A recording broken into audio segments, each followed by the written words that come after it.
Hey everyone, what's up? I haven't made a video in a while, and that's because I've done some traveling. I went to Philippines for my friend's for my friend's wedding, and I also went to Hawaii shortly thereafter. And that's why I want to share with you today how to travel on a budget. So the first thing I want to talk about are flights, because flights go on sale all the time. So it just takes knowing what the regular price is versus the sale price. So for me, for example, I have a trip to the Cook Islands, and how I bought this is knowing that the regular price is around 800 New Zealand dollars, and it usually goes on sale around 400 to 500. So anything between that range, that would be my buy price. And luckily, it went on sale. It was around $400 return trip, and since that was my buy price, I bought it. So I save huge amounts of money, almost half the regular price, and you can use that money for pocket money when you're already on holiday. Okay, so once you have your flights sorted, the next thing that you should organize is travel insurance.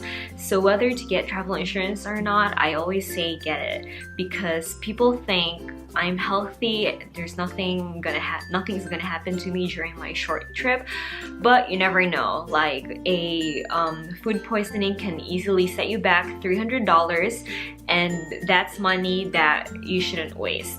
So my tip for travel insurance is to get it as soon as you can, because travel insurance gets more expensive the closer it is to your travel dates. So once you have your flights sorted, go online and go shopping for the cheapest travel insurance you can find.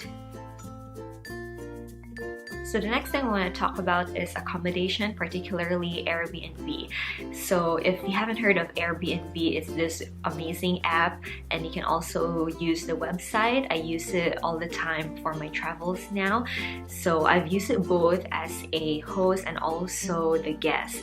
So Airbnb is this app where ordinary people like you and me, you can list your room or your entire house on this website, and then people or travelers can rent it.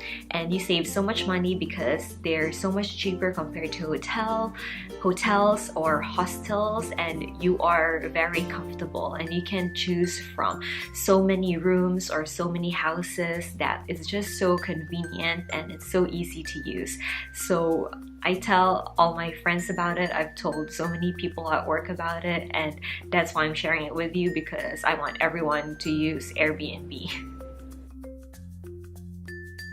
The next tip is to travel with friends. So not only is it really fun to travel with your mates, but also it will save you a lot of money, because there's the more people you have on your trip, the more people are gonna split the cost. So that's more people to split the accommodation cost for the rental car, for fuel for that rental car, and so on.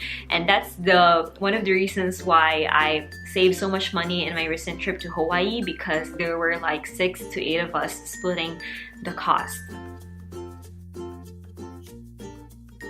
So my last tip is to plan ahead and do your research. You can check out TripAdvisor for what travelers tips on the activities that you can do in the area, and you can also check out Groupons for the deals in those activities.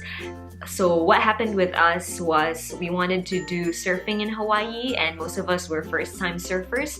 So what we found this guy in Groupon who offered an hour worth of surfing for 4 people for $90, and that was really cheap because it came out around $20 something per person. And if you compare it, if you decide on the day like, hey, I want to go surfing today, I don't think you can find something as cheap as that compared to when you do research before your trip comes. So those are my tips on how to travel on a budget. If you want to check out my travel photos, please follow me on Instagram. Help me get to 11,000. And also I'll try to write in my blog more info on how to travel on a budget, and I'll link it down below. So thanks again for watching. I really appreciate it, and I'll see you next time. Bye!